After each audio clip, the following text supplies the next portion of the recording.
माझे पती आज भुकेने व्याकुळ झाले असतील. चला लवकर गेलं पाहिजे.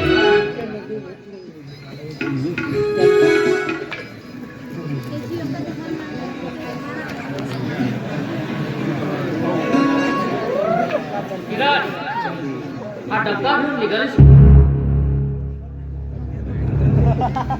अहो हा डब्बा घेऊन मी शेतावर जात आहे. आमच्या घरी रवी बाळाची तब्येत बरी नाही ना, जाऊबाईंनी मला सांगितलं डब्बा द्यायला. काय करणार हो? तो आमच्या स्त्री जातीचा जन्म हा असाच असतो.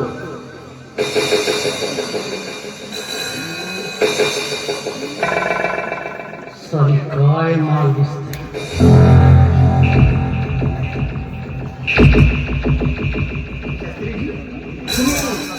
आता काही मला म्हणालात का? हो पण काही मला तसा आवाज आला ना काहीतरी म्हणून. काही नाही किरण, तुला हेच सांगायचं होतं की तो तुझा वासरा हरिभाऊ नागपूरला जातो, गावात लिडरशिप करतोय आणि ती तुझी घरी कारभार करते.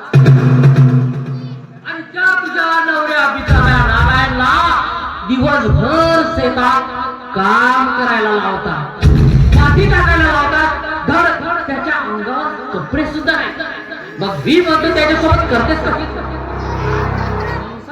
मग हे कधी बोला? मी उलटा साधू आहे बाई. एक तुला सांगतोय, ते तुझी जाऊ आहे ना, ती तर घरची बालकीनच बनली आहे. तुला माहित आहे? अगं सर्व सोना पैसा अडका तिच्या जवळ आहे.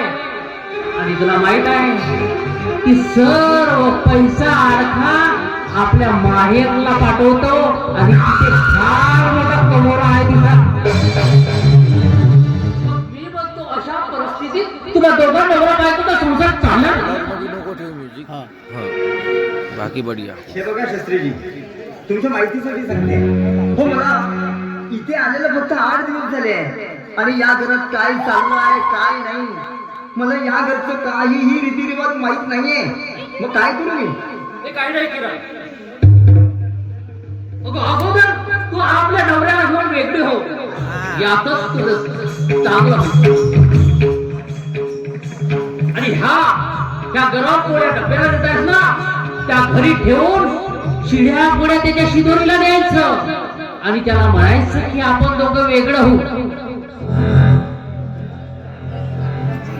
मी काय म्हणतो किरण, तू जेव्हापासून इथं आलीस तेव्हापासून मी तुझी काही पाहिलो नाही आणि अजूनही मी तुझी पाहिलो नसल्यामुळे मला दाखव नाही. हो, मी चांगला भविष्य येत आहे. तुझ्या नशिबात काय आहे योग मी पाहतो. मी हेच तुला सांगणार होतो. शास्त्रीजी तुम्ही नेहमी उलटच का बरं बोलता? उलटा बाबा म्हणता. दाखव पुत्री तुझ्या नशिबात काय आहे.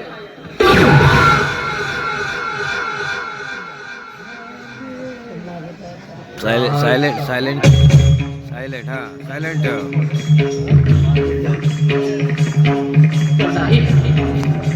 हे सारे राहू केतू असे तुझ्या हातावर हागून ठेवले की काही. पण अगं तू काशी केली मथुरा केली पण 7.5 मात्र तुझ्या नशिबात. घरी मुलाबाळाचा पत्ता नाही, सत्ता तुझ्या हातात नाही, आत्र पुत्र संततीचा योग तुझ्या मात्र नशिबात.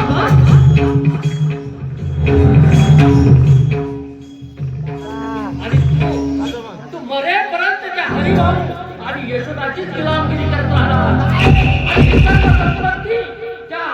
त्या हरिभाऊच्या मुलालाच होणार.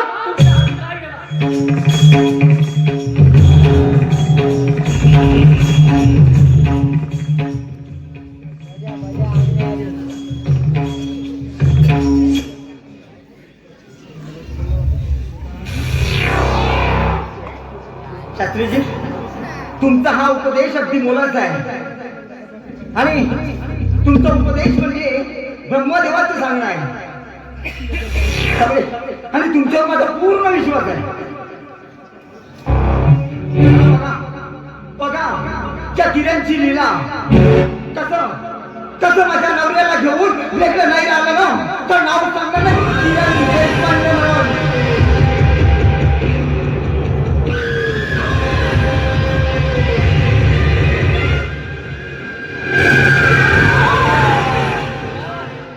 जास्त वेळ लावायचा नाही. अगं या 8 दिवसातच वेगळं व्हायचं आहे. मला माहित आहे की तो सण हरिभाऊ आल्यावर तुझं काही जास्त चालू देणार नाही आणि तुला जास्त सांगण्याची गरज नाही. तू फार शिकली